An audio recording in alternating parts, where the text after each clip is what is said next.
नमस्ते बच्चों। आज मैं आपको विज्ञान विषय पढ़ाने जा रही हूँ। पाठ की शुरुआत करने से पहले मैं आपको पाठ्य पुस्तक का बाह्य पृष्ठ दिखा देना चाहती हूँ। पाठ्य पुस्तिका का जो बाह्य पृष्ठ है वो बहुत ही आकर्षक है। बड़े अक्षरों में यहाँ पर देखिए सामान्य विज्ञान लिखा गया है। 6ठी कक्षा। बच्चों को ध्यान में रखकर पर्याप्त मात्रा में बड़े अक्षरों का उपयोग किया गया है। जैसे आप नीचे की ओर आएंगे तो आप देखेंगे कि बहुत सारे चित्र दिए गए हैं इस पृष्ठ पर। बच्चों को चित्र बहुत पसंद होते हैं ना, इसीलिए बहुत सारे चित्र भी दिए गए हैं और इन चित्रों में बहुत ही आकर्षक रंगों का इस्तेमाल किया गया है। और ये जो भी चित्र हैं आपकी पाठ्य पुस्तिका के जो विषय वस्तु है उससे संबंधित है। अब अगले पृष्ठ की ओर यदि आप आएंगे तो देखेंगे कि यहाँ पर भी बड़े अक्षरों में सामान्य विज्ञान कक्षा 6ठी इस तरह से लिखा गया है। और यहाँ पर जो बहुत सारे चित्र दिए गए हैं, यहाँ पर भी आपको देखिए यहाँ पर एक चित्र दिया गया है। यहाँ पेड़ है, बहुत बड़ा पेड़ दिखाया गया है। पेड़ पर एक पक्षी है देखिए। उसके बाद जैसे आप नीचे की तरफ नजर डालेंगे तो देखेंगे कि यहाँ पर पेड़ की छांव तले कुछ बच्चे, 2 बच्चे पढ़ाई कर रहे हैं।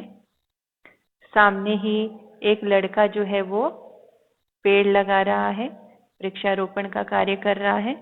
यहाँ पर देखिए बहुत सारे फूल खिले हुए हैं और एक लड़की फूलों की सुगंध ले रही है और इस तरह से प्रकृति का आनंद ले रही है। तितलियां फूलों पर फूलों के रसों का आनंद ले रही है, फूलों पर मंडरा रही है।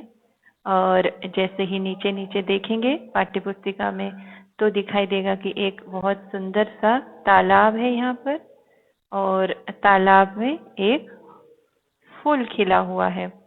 प्राकृतिक और मनोरम है यह चित्र और इस चित्र में बहुत ही सुंदर रंगों का इस्तेमाल भी किया गया है। बच्चों को चित्रों के प्रति, रंगों के प्रति बहुत ही आकर्षण होता है, इसीलिए बहुत ही आकर्षक रंगों का इस्तेमाल किया गया है। बहुत ही अधिक मात्रा में चित्रों का उपयोग भी किया गया। पाठ 1 प्राकृतिक संसाधन हवा, पानी तथा जमीन। अब बच्चों यहाँ पर आपको एक चित्र दिखाई दे रहा है। आपकी किताब के दाहिनी ओर यदि आप देखेंगे तो यहाँ पर आपको एक चित्र दिखाई दे रहा है और उस चित्र से संबंधित कुछ प्रश्न भी आप लोगों को पूछे गए हैं। पहला प्रश्न पूछा गया है, पक्षी कहाँ है? अब यहाँ देखिए आप, पक्षी जो है, यहाँ ध्यान से देखिए, पक्षी यहाँ पर आसमान में उड़ रहे हैं। यहाँ देखिए पक्षी आसमान में उड़ रहे हैं। दूसरा प्रश्न आपको पूछा गया है कि गाय कहाँ चर रही है? देखिए गाय यहाँ पर है, गाय चरागाह में चर रही है। सड़क और वृक्ष कहाँ है? सड़क और वृक्ष, यहाँ पर देखिए एक वृक्ष है और सड़क है, तो ये सड़क और वृक्ष कहाँ पर है? जमीन पर है। नदी किस ओर से किस ओर बह रही है? तो यहाँ देखिए यहाँ पर पहाड़ी है, इस पहाड़ी से होकर यहाँ से एक नदी बह रही है और ये जो नदी है वो जमीन की ओर बह रही है। विमान कहाँ है? विमान, यहाँ छोटा सा एक विमान है देखिए यहाँ पर, और विमान कहाँ है? विमान आसमान में उड़ रहा है। मछलियाँ कहाँ तैर रही है? मछलियाँ देखिए नदी है, नदी में यहाँ पर मछलियाँ तैर रही हैं, नदी के पानी में मछलियाँ तैर रही हैं। अब देखिए नाव किस पर तैर रही है बच्चों? हाँ, नाव नदी के पानी में तैर रही है। देखिए ये पानी है ना, यहाँ पर ये पानी है, पानी में नाव है और वहां पर नाव तैर रही है। तो आपने इन प्रश्नों के उत्तर दिए।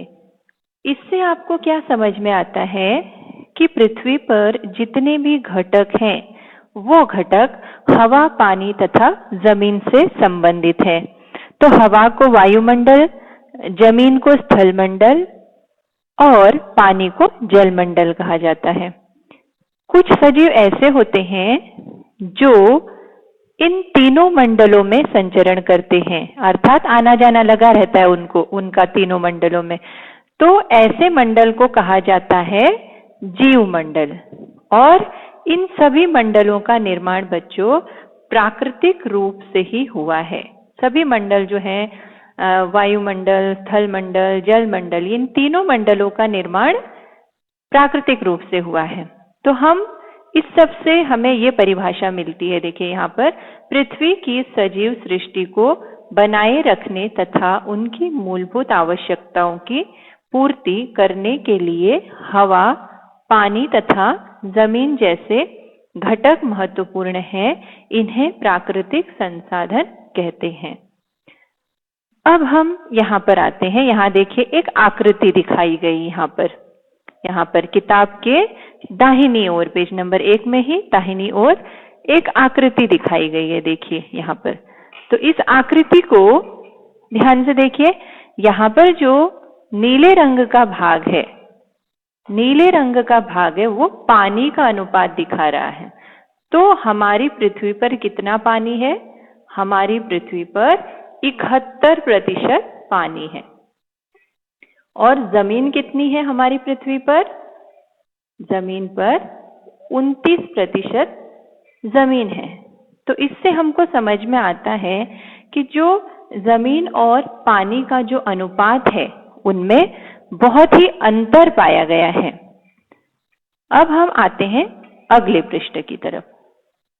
एक एक घटक का अब हम अध्ययन करेंगे। जो पर्यावरण के जो हमारे प्राकृतिक संसाधन हैं, उनका हम एक एक करके अध्ययन करेंगे बच्चों। तो अब है वायुमंडल की 5 परतें कौन सी है? हमारी पृथ्वी के चारों ओर हवा का आवरण है। इस हवा के आवरण को ही हम वायुमंडल कहते हैं। तो हमारे वायुमंडल में विविध गैसें पाई गई हैं, जैसे हो गया nitrogen gas, oxygen gas, carbon dioxide gas, निष्क्रिय गैसें, फिर उसके बाद नाइट्रोजन डाइऑक्साइड गैस पाई जाती है हमारे पर्यावरण में। फिर उसके बाद है सल्फर डाइऑक्साइड गैस और पानी की वाष्प, फिर धूल के कण, और इस प्रकार से विविध गैसें हमारे वातावरण में पाई जाती हैं। इसके साथ साथ हमारे वायुमंडल की, जैसे मैंने पहले बताया आपको कि 5 परतें हैं। 5 परतें हैं वायुमंडल की। पहला है क्षोभमंडल, सबसे पहली परत। दूसरी परत है समताप मंडल, तीसरी परत है मध्य मंडल, चौथी परत है अयन मंडल, और सबसे बाहर की परत है बाह्य मंडल। और इन सभी मंडलों में गैसों का अनुपात अलग अलग होता है। जैसे कि यहाँ पर देखिए, सबसे पहला मंडल है हमारा क्षोभ मंडल। तो क्षोभ मंडल में जो विविध प्रकार की गैसें हैं, वो 80% यानी ज्यादातर गैसें हमारी क्षोभ मंडल में ही पाई जाती हैं। उसके बाद 19% गैसें कहाँ पाई जाती है? समताप मंडल में पाई जाती है, जो दूसरा मंडल है ना पृथ्वी का, वहां पर पाई जाती हैं। उसके बाद मध्य मंडल तथा अयन मंडल में ये जो गैसें हैं, उनकी मात्रा धीरे धीरे कम होती जाती है, और बाह्य मंडल में बिल्कुल नहीं पाई जाती ये गैसें। ये जो गैसें हैं, जैसे जैसे पृथ्वी की सतह से हम ऊंचाई पर जाते हैं, जैसे कि मैंने बताया, उनका प्रमाण कम होता जाता है बच्चों। और हवा में जो विविध घटक पाए जाते हैं, विविध गैसें पाई जाती हैं, उनका बहुत उपयोग है। जैसे यहाँ पर देखिए, हवा में जो भी गैसें पाई जाती हैं, वो बहुत ही उपयोगी हैं।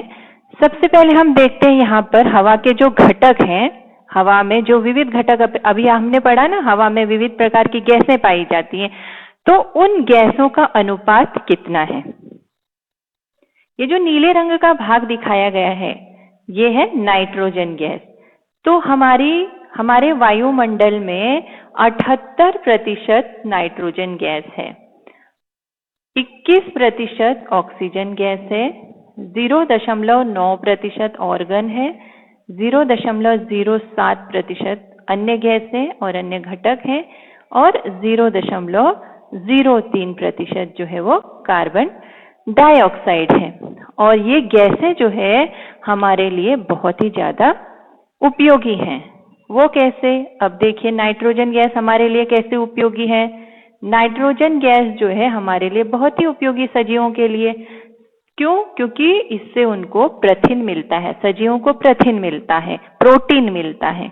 अमोनिया तैयार करने में भी इसका उपयोग किया जाता है और खाद्य पदार्थों को वायुरुद्ध करने के लिए इसका उपयोग किया जाता है। आपने चिप्स के पैकेट देखे हैं ना? चिप्स का पैकेट अगर आप देखोगे तो उसमें आधा तो हवा भरी होती है, तो यही हवा है नाइट्रोजन गैस। तो ये क्यों भरी जाती है इन पैकेटों में? ताकि हमारा जो खाद्य पदार्थ है वो सुरक्षित रहे, खराब ना हो। दूसरा है, देखिए बच्चों, ऑक्सीजन गैस। श्वासोच्छ्वास जब हम करते हैं, श्वसन लेते हैं, तो उसके लिए ऑक्सीजन गैस बहुत ही ज्यादा उपयोगी है। ऑक्सीजन के बिना हम जीवित नहीं रह सकते। साथ ही ज्वलन में भी, जलाने की प्रक्रिया में भी ऑक्सीजन का उपयोग होता है। आगे है कार्बन डाइऑक्साइड। कार्बन डाइऑक्साइड की मदद से वनस्पतियां अपना भोजन बनाती हैं। श्वासोच्छ्वास के दौरान हम जो कार्बन डाइऑक्साइड गैस छोड़ते हैं, उस गैस का उपयोग भी वनस्पतियां अपना भोजन तैयार करने के लिए करती हैं और इस तरह से वातावरण में जो तापमान है उसका संतुलन बनाती है। अग्निशामक यंत्रों में भी कार्बन डाइऑक्साइड का उपयोग किया जाता है। अग्निशामक यंत्र अर्थात आग बुझाने वाले यंत्र। ऑफिसेस के बाहर, स्कूल, हॉस्पिटल के बाहर लाल रंग का एक यंत्र लगा होता है। यदि आपातकाल की स्थिति में कभी आग लग जाती है तो इस यंत्र के द्वारा आग बुझाई जाती है और इसमें कार्बन डाइऑक्साइड गैस भरी होती है जो आग बुझाने का कार्य करती है। अब देखिए, जो बल्ब है, विद्युत बल्ब यानी लाइट के जो बल्ब हैं, उसमें आर्गन का उपयोग किया जाता है और हीलियम का उपयोग किया जाता है कम तापमान प्राप्त करने के लिए तथा बिना पंखे वाले इंजन पर चलने वाले वायुयानों में हीलियम का उपयोग किया जाता है। विज्ञापन कार्य यानी एडवर्टाइजमेंट का जो कार्य है और सड़कों पर, रास्तों पर जो लाइट लगी होती है उसमें नियॉन का इस्तेमाल किया जाता है। उसके बाद फ्लोरोसेंट पाइप में क्रिप्टॉन का उपयोग किया जाता है ताकि इलेक्ट्रिसिटी की बचत हो, लाइट की बचत हो, बिजली की खपत कम हो, इसीलिए क्रिप्टॉन का उपयोग किया जाता है। और अब अगला है ज़ेनॉन। फ्लैश फोटोग्राफी में ज़ेनॉन का उपयोग किया जाता है। अब बच्चों, इन घटकों का और इन वातावरण के जो विविध घटक हैं और इन गैसों में संतुलन होना बहुत ही जरूरी है। यदि इनमें संतुलन नहीं होगा तो हमारी जीवन सृष्टि जो है, हमारा जीवन जो है वो खतरे में पड़ जाएगा। इसीलिए पृथ्वी पर जीवन को बचाने के लिए इन सभी घटकों में और गैसों में संतुलन होना बहुत ही ज्यादा जरूरी है। और देखिए, कोहरा, बादल, बर्फ, वर्षा का निर्माण इसी संतुलन के कारण ही होता है। इसलिए इनके बीच में संतुलन होना बहुत ही ज्यादा जरूरी है। आशा करती हूँ कि मैंने आज जितना आपको समझाया है उतना समझ में आया होगा। अब पेज नंबर 1 पे जो आकृति दी है और पेज नंबर 2 पे जो आकृति दी है, वो आकृति आपको अपनी कॉपी में बनानी है और जो हवा के घटक हैं, जो गैसें हैं, जैसे नाइट्रोजन गैस है, ऑक्सीजन गैस है, हवा के जो गैस, हवा में जो विविध गैस हैं, उनके उपयोग आपको कॉपी में लिखने हैं और याद करना है। अब आगे का पार्ट जो है मैं अगली कक्षा में पढ़ाऊंगी। धन्यवाद।